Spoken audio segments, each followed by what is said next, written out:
Don't mind if I eat a brownie while I'm doing it. Adam, did number 5 kind of raise the bar on the final go around thing for you? Listen, I think I could hit 25 home runs if they would let me. Just try to get those ABs. But no, he always sets a great example. What's it like the first time going into a season, knowing this will be it?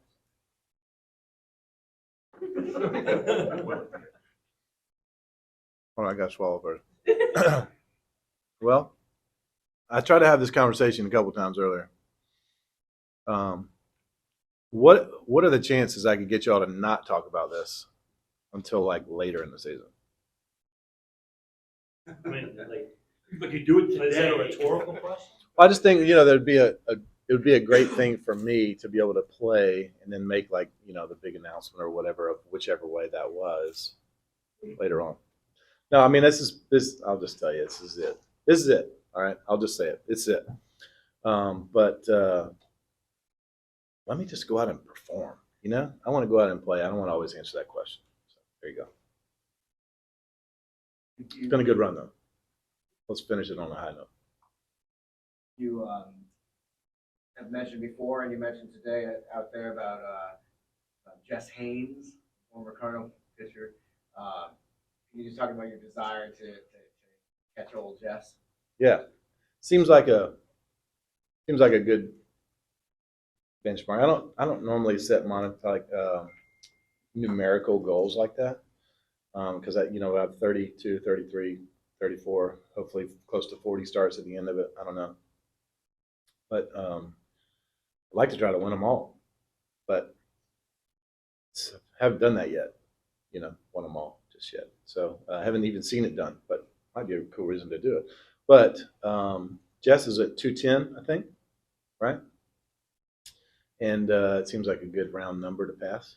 200 is not a good goal for me. I mean, that's just five wins. It's not a benchmark. Something. I can't wait to get it. That's great. I can't wait to do it. I'm really excited about doing that. Hopefully, we get a lot more than that, though. Jess is Hall of Famer. Great Cardinal, and so cool to pass that. Goldschmidt said there's no way you can be more motivated than you are before, but the way last season ended, has that driven you through this off season? Has that stayed in the back of your mind at all? Yeah. I think sometimes failure is what drives you more than success. And I failed in September, and didn't pitch like I should have, didn't pitch like I could have, and that just drove me crazy. So, but it's got me sending videos and pictures of me working in front of a mirror at the Dusty Blake at 10:30 at night, on Tuesdays, So that happened the other day because I'm just, I don't want that to happen again. So I'm just making sure I stay on top and do everything I can to be good. You shared that really long explainer of what you discovered in your stride at the end of the year. Yeah. What you found. What was that moment like for you? Like, what was that like when the light bulb clicked? Well, there's also other things. Front arm was a little wrong. Take back was a little wrong. There's a few other things that just kind of for whatever reason slipped out of place, and one was probably causing another that caused another that caused another. Right? It was a bad train effect there. But what I was trying to do more than anything, and I think some of that was misunderstood. What I wanted to do was to let everybody know that was my fault, and I apologize. But more than I apologize, it was my fault, and I'm correcting it. Was the main goal with that series of tweets. I think some people thought it was more of an excuse, and that's the last thing I wanted to do. I wanted to take ownership and tell you that won't happen again. Is there the Cardinals signing you? Isn't that a sign that they? Yeah. Yeah, that's the base. Yeah, I think so. I think the Cardinals, were part of the reason that helped me find that. Dusty and Mad Dog and those guys. We were scouring, trying to figure out what in the world was going wrong. But there's visible evidence behind what I was saying to back that up, so they could buy into that too. My last couple of bullpens right there at the end of the season were a lot different than my ones leading up to that. So Really wish I would have had another start, but it's all right. I deserve that, and you get what you reap what you sow, and that's what I was given, and that's what I deserve. So this year, I don't want to have anything given to me that I don't deserve. This year, I want to go out and play really well. I want to pitch really well. I want to bring a championship home. How excited are you having a new catch partner for Wilson Contreras? See, I don't know how to answer that because I know Yachty listens to these things. So I'll have to always like, I'm excited Contreras is a Cardinal, right? Somebody the other day was like, you have a new catcher. And, I'm thinking, well, if I say that, is Yachty going to text me like, what do you mean you have a new catcher? Like, but I do have a new catcher, but you always have, Yachty, you'll always be my catcher. You'll always be my catcher, but I'm looking forward to playing catch with Willie this year too. You had a winner getting like pictures of boat drinks with like this is your future underneath it from your old catch partner? Yeah, I've got a few of those actually. Yeah, I have had a few of those, but he's working hard too right now. He's managing his tail up right now. He's having a ball, Look forward to competing against staying him. in baseball.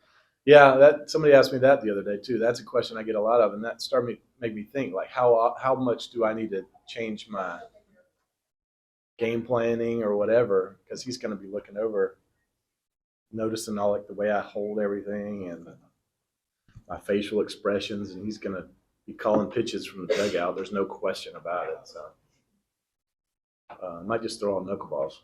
Adam, when you look at the starting rotation, I know it's early, but there's 6 starters right now that have significant experience in innings. That hasn't always been the case for this team over the last couple of years coming into spring. How important is that for this rotation as a whole? Yeah, and those things always work themselves out. Every single time I've been a Cardinal player, every single time we've gone, man, we got too many pitches. Like somebody gets moved here or traded there, or somebody gets hurt, or you hope that never happens, but it always works itself out. You can never have too much pitching, especially good quality starting pitching. You can never have too much of it. I'm sure there's 30 teams that would love to have 6 quality big league starting pitchers. Right now, I'm sure they're all of them would say that.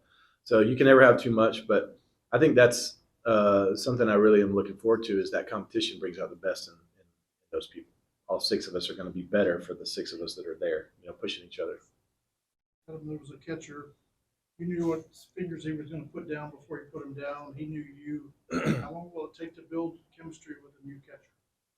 Well, we have PitchCom now, Yeah, right? That's true. Yeah. I mean, and I'm hearing that pitchers will be able to call pitches before too long, which I really don't understand why that's not already a thing. Like, why am I not telling him what I want to throw, right?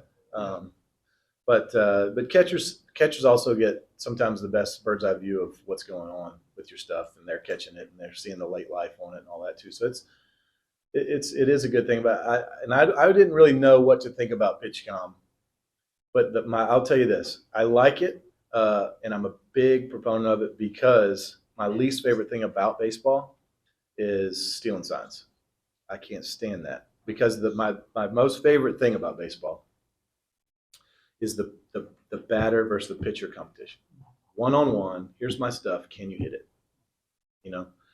I'm the hitter, here's my swing, here's my approach, can you beat it? I love that competition. And when guys are giving signs from second or dugouts or wherever it is, takes away from the pureness of the game. I hate that. I can't stand it. And I don't use that hate word lightly. My girls will fuss at me right now if they saw me using the H word. But I hate that. I do. And so if that's going to make it more of a pure sport, then I'm all for it. Albert and Yachty were both drafted by the Cardinals and came up marinated in the minors of the Cardinals after coming back.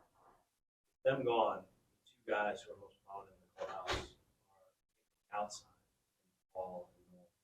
How have you seen them into the Cardinals system, culture, maybe embrace it, if that's the word? Mm-hmm. What do you see where those are the most prominent players?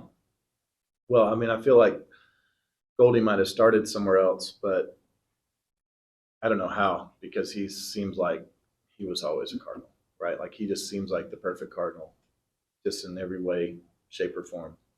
But then I think when you look at what Nolan did this offseason and coming back here without and he turned down his opt-outs, and ended up being here. That was a great moment for me as a Cardinal, because a couple of years ago, people were leaving here and going other places that had the bright futures, that had the younger players. When Hayward left, he left because he liked the future better in Chicago during his time than what it looked like when he was here, or where we were headed. Now we have players staying instead of going somewhere else. I think that's a great thing for this organization. But also, it speaks to Nolan believing in what we're doing here. You know, he turned down a lot. He probably could have got more money out there. Somebody would have paid him a whole lot more to go somewhere else. But he stayed here because he likes it here. He wants to win. He thinks we can win. If he didn't think we could win, he'd go somewhere else. But just the way that the business is operated here, as far as inside the clubhouse, I think both those guys love it. Oh, absolutely. No question about it. The fresh perspective sometimes is really good. It's a really great thing. Both those guys have brought a lot from their other organizations, from their other coaches, from their other managers, from their other hitting coaches, from their other fielding coaches. The way they broke down film, the way they looked at hitters, the way they looked at pitchers, the way they looked at swings, all that was different. They brought it in. We got a whole different perspective to add to our perspective, so it's great. To Derek's question about guys who set up the culture, what extent is Mo a part of that? And how do we talk enough about what the job he does and the impact he has in kind of this era? Well, I mean, he's the one putting the team together. You know, this is one of the best eras of Cardinal history, if I'm not mistaken. I mean, we're living it right now. What a huge blessing that is. But you know, he was the one that crafted those teams. Largely, those put together the team that put those guys in the drafts, put the team together, the teams that got those guys over in trades. I mean, some of these recent trades, pretty great trades. You know, it worked out really good for us so far. But it's a hard job, and I've never had that job. But from the outside looking in, and as long as I've been able to look at it, and y'all know I'm not saying things y'all don't already know, but everyone wants Mo to go out and sign every player. Sign him, sign him, sign him. Go for it now. Let's win this year. And trust me, I think that's a great idea. I want him to, let's win this year. This is the most important, Mo, this is the most important year you're ever going to have. Let's win this year. But the fact of that matter is, if he did that, and if we won, and then we stunk 4 years down the road for a decade, everyone would say he was the laughing stock, horrible, and he screwed the organization. So, you know, he's doing the best job he knows how to honor this organization in this city, and sometimes that he's got to take some heat for that, for not going after every player. But he also knows he has a responsibility to the organization as a whole. You know, I've talked to him about it. So it's kind of a thankless job sometimes, because you know, I'm sure he doesn't go a whole lot of places where people are like, "You're doing a great job. You have signed everybody you need to sign. You've drafted everyone you need to draft. You're nailing it." I'm sure everywhere he goes, they're like, "What do you think about trading for so and so? What do you think about going and getting that guy?" You know, this just, it never ends, and that's part of the job. Along those lines, talk about Mo with the maneuvers. People that you know pretty well over the years, the DeWitt family. Obviously, you guys win so much here, and you built the village, literally and figuratively. You know them well, and they're hungry to win, but that also means paying the money to win, as we've seen in modern Major League Baseball. Mm-hmm. Was there a question there? No, but there will be. If you give me 10 to 20 more seconds. I'm ready. Can you describe your thoughts on these people who you know so well, and they want to win, but they're in a business where some of their competitors are taking it to the next level? Yeah. Well, and some of those levels are, I don't know how you keep up with that. I mean, you know, what the Mets are doing is amazing. I mean, don't get me wrong, I think that's great for players to some extent, but every team can't go out and do that, you know. But I think as an owner, especially an owner of the St. Louis Cardinals, he has a he has a job to uphold the history here, and I think he's done that well. I think that was as politically correct answer as I could give. I think he's a great owner, and he's been wonderful. Because you mentioned the Hayward stuff, was that kind of a full circle moment for you when you heard Contreras talk about watching a game here, wanting to be a part of this team? Yep. All those things that feel like it, as a player, you play for a long time.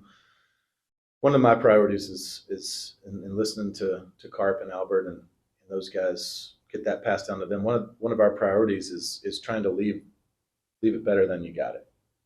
At least leave it as good as when you got it. For a couple of years there, I was disappointed with the way I led in the clubhouse, the way we kind of let things get. We missed. There was no surprise we missed the playoffs 3 times in a row with some of the things that we weren't doing right inside there. And I'm talking about it from a player standpoint. But knowing where we went from 2015 after that season when Jason left, who's a great friend of mine, I love Jason. And he wasn't wrong because we missed the playoffs the next 3 years, and he went over there and won a World Series. So that was actual, like he was seeing what was actual that was happening. But to see that kind of turn, back to where it always was, where players want to be here, they want to stay here, they want to get here. I mean, it was my first, until that year, probably until 2016. Every year it was like, dude, if you could get me over there, I would love to come play with St. Louis. There was a couple of years there where it stopped being that way. Just talking to other players, and now it's back, and I love that. Was Nolan one of the guys who first heard? I don't know if you can answer, but like Nolan expressed wanting to be. Yeah. You mentioned that. Yep. Back when it started turning in your, is that one of the first voices you heard, or maybe it was different? Certainly in that range, yeah. Certainly in that time frame. But that's the thing, when you get players like that, especially when players like that are here, they want to come. Other players want to come be a part of that. Pitchers want to come pitch in front of our defense. Pitchers want to come pitch to Yadier Molina. Pitchers want to come pitch when Harrison was out there running center and all that. They wanted to see that defense. But now when you got corners like we have that finished 2 out of the 3 MVP votes, top 3 MVP votes, people want to be a part of that, but they also want to be a part. Like when we were playing the second half of the baseball season, when we were here, every single game was like a playoff game. Our fans were rocking. Players want to be a part of that. Players want to come here and play in front of our great fans. They want to play in this city that's a baseball city. They want to play here where you can go to dinner and everybody knows who you are and they love you and they respect you and they say, hey, great job, whatever, but there's not paparazzi all over you, there's not the Derek Goulds of the world staying on top of the table with a thing. Not saying that's wrong in any other city, but that's one of the allures of this city. The Derek Goulds of the world. No, it's just there's a lot of really great things for a player here. And I could go all day naming different ones. You could have had the moment walking off the field, 3 of the greatest Cardinals ever together, not putting on the jersey again, except for you could have had that moment. The way you described not taking that moment is personal. You want to come back and pitch better. I think part of it also the team being the one who sees this next era again. Yeah. Well, all right. So a couple of things. There's that question has a couple of parts of it. There was a time last year where I thought that was going to be my last season. I thought I'm going to retire this year, but I was very okay with not announcing that so that Albert and Yadi could get that limelight because I felt like they needed that. They deserved that. They deserved that more than I did. And I'm great being a secondary complimentary part of that, but I felt like they meant so much to this organization. They meant so much to this city, into our championships that I felt like these guys are first ballot Hall of Famers. I mean, whether I go out and win the Cy Young this year and win 25 games and sneak into some sort of ballot on like my 10th year, that's not a first ballot Hall of Famer, right? Like I'm not, and I may never. I understand that, but those guys are, and I felt like they deserve that. So that's the first part of that. The second part of that is if I thought we had no chance to win at all, then I wouldn't come back. I'm fine with the way things have gone. I wouldn't change a thing that I've done ever. I mean, can't help injuries, can't help blowing Achilles out in my prime. Can't help that. Can't help blowing my elbow out in my prime. Can't help that. Wouldn't change any of the work that went into that maybe caused it. I don't know, but maybe a better performer. Wouldn't change any of those years. Wouldn't change any of the stuff that happened. We got to learn different lessons from all of it. So I'm okay with everything that's happened. I think I could have done some things better, but that's what happened. That was the history that happened. So I don't have regrets about that. And so if I didn't think we could win this year, I would have walked off and done the hat tip and be like, yeah, this is it. See you later. But I feel like I have more to give, and I feel like our team has a chance to win, and I want to be a part of that. When did you change your mind? You said you were thinking about retiring. Yeah. You didn't say it. Obviously, you changed it. At what point? Somewhere middle of the season, all the way up until really when I knew that I still had a role to play for sure was that Braves game where I did the Sunday Night Baseball thing, and I got so many comments from players and from peers, big league players, but also from coaches and high school kids, high school coaches, summer ball coaches, saying, "Man, we needed that. That was great. That was a great teach." And I thought, you know what? I still have some teachable moments out here. That was fun for me, and I went out and pitched a great game. Against a very good team. It was a World Series contender, and I'm still having fun. And so I started thinking, like, you know what? So I started kind of bringing it up with my wife because we get asked about it. I get asked about it all the time from y'all, but my wife and I, we didn't go home and we don't spend time talking about that. That's when I started saying, what do you think? Because I was thinking I was going to be, see you later, but now I'm feeling like kind of like I might do one more. And she's like, play, and everybody I know that has retired says play as long as you can because you can never go back once you step away. And everybody that said that though wasn't 41 when they stepped away. So I know my situation's a little bit different because it's been a good run, but it's a long answer to. I don't even know if I answered it, but Where do you see Jack Flaherty at this stage? How special the season could be if it's Jack Flaherty in 2019? well, the thing with Jack is the potential's there, right? The talent is there. It's one of the best athletes I've ever seen. We just got to keep him healthy. When healthy in 2021, the first half, he was maybe the best pitcher in the National League. I mean, he was incredible. So that's the Jack we need to win. It's a big year for him. He needs to go out and pitch well too. I mean, he's training so hard right now to go out and do that because he hears all these people, the ones that believe in him, but he also hears we all hear the ones that don't believe in us too. Those are sometimes the best. Those are the best nudges to get you over the hump of wanting to go a little bit harder, train a little bit harder, train a little bit, do a little bit more in a smart way. But he wants it. He wants to win, and he wants to be good, and he wants to show the world he can be great. So yeah. How hard was it to accept all those injuries that happened throughout your career? You just said, I accept that, I will never change how I did. Yeah. Well, I mean, as a starting pitcher in the big leagues for 17 seasons, I mean, I look at it, I missed two, for the most part, 2 full ones, and I missed a couple other pieces. Really, I missed about 3 full seasons. I'm not saying that's not bad, but I've been pretty durable. I mean, I had a Tommy John injury for a starting pitcher in the big leagues that pitches that long is almost inevitable. You know, it's super rare if a guy pitches as long as I have and doesn't have that. Happens, but it's rare. I've, you know, one freak injury for my Achilles away from being a really, really durable pitcher.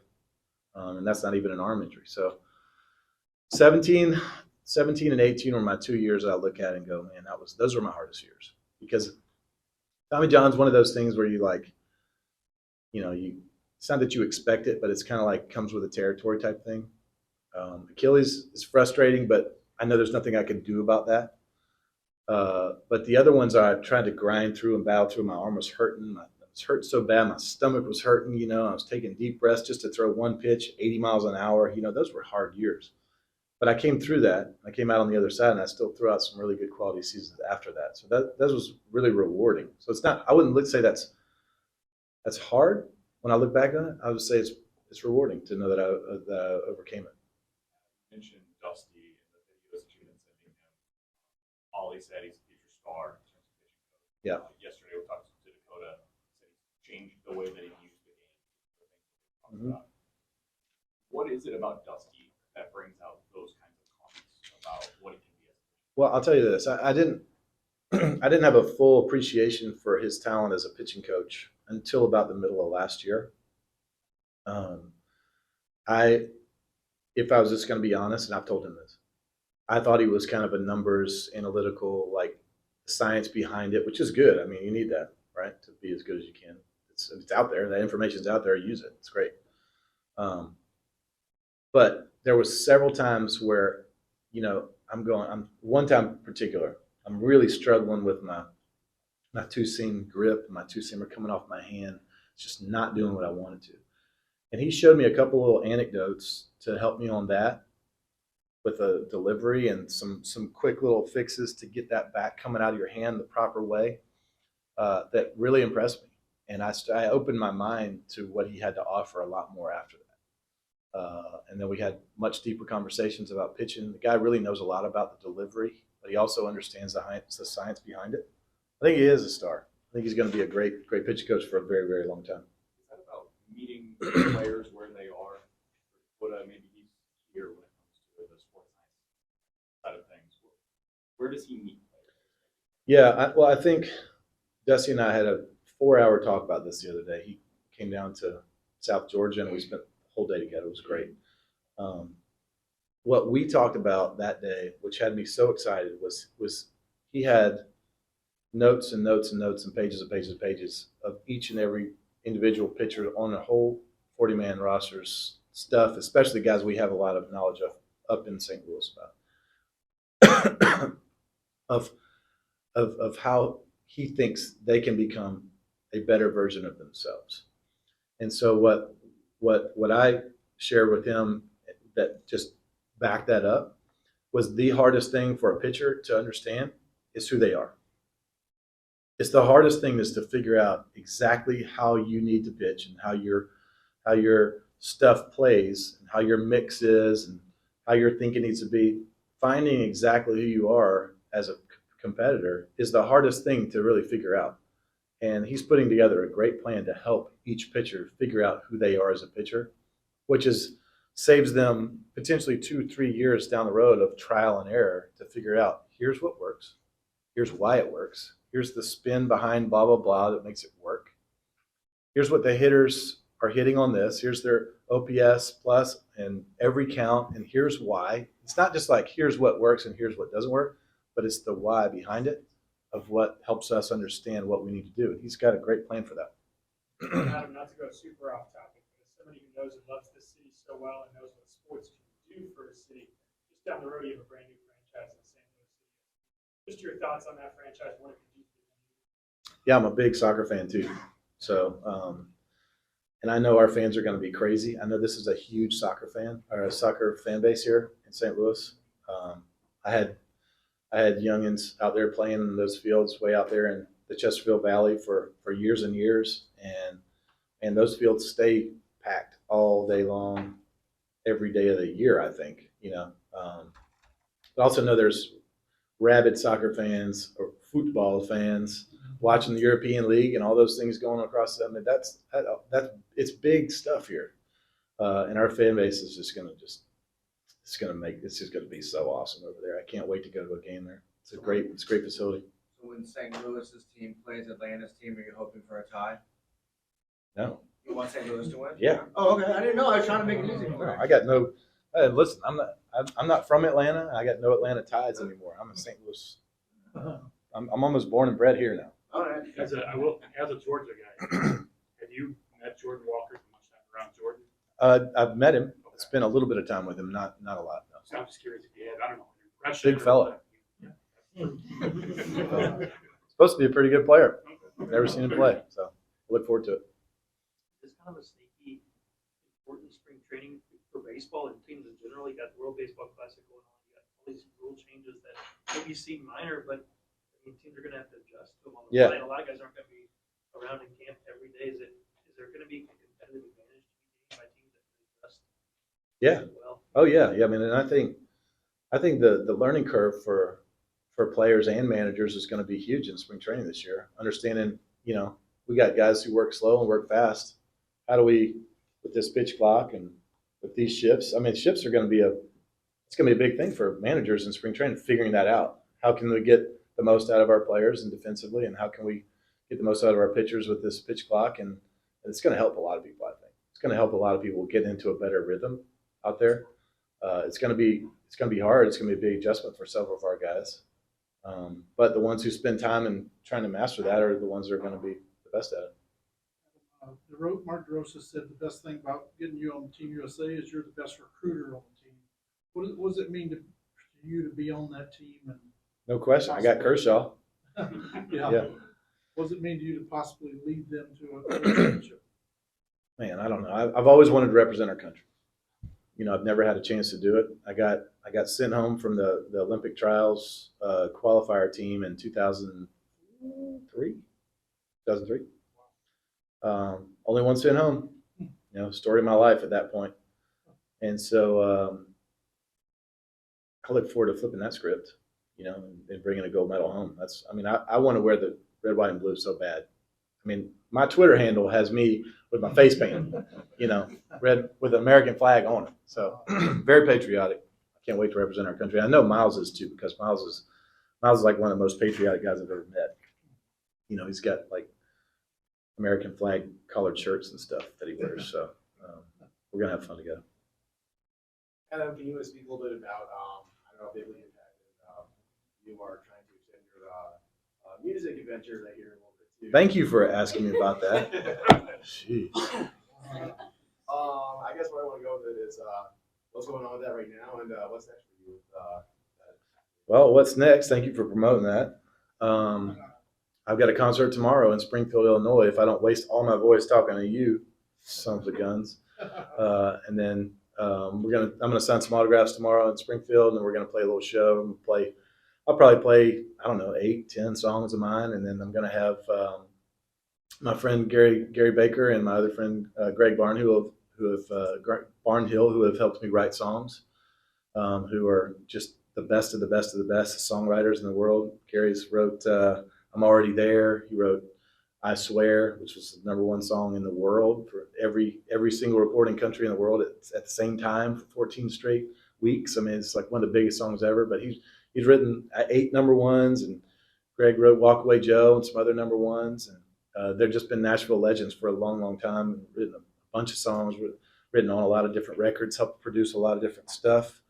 And they'll be there playing their own music also. They'll play 3 or 4 songs of their own. So and then they'll be singing with me. They'll be singing some background and some harmonies with me, and definitely improving my guitar skills, covering up my guitar skills with theirs. During the show, we're having a good time. What's more, I don't know, you don't really get nervous right before start, but how does the night before a performance on stage compared to the night before a performance? I'm so much more worried about singing tomorrow than I've ever been about any baseball thing my entire life. I am. Not because I know we have good songs. We have good music. I'm worried I'm going to talk too much and not have any voice when I go out there and sing. So I'm asking, like, on a scale of Grapefruit League to Shea Stadium base of loaded Carlos Beltran, Yeah. where does the concert fit? I'm telling you, I wasn't nervous for any of those at all, ever. And I know that I'll be nervous tomorrow when I get out there. I just know I will be because I was nervous for singing in front of 75 people before that. And tomorrow's going to be in front of like 750. So I don't even know what that's going to be like. I don't have any like knowledge base to speak to it from. You know what I mean? I mean, I don't. Totally different. Totally different. I think. Maybe it won't be. Hopefully it won't be. I'll tell you this. I think I'm going to be nervous, but I'm going to go into it expecting to be like locked in like I'm pitching. Because that's how I get ready for things. So we'll see if that works or not.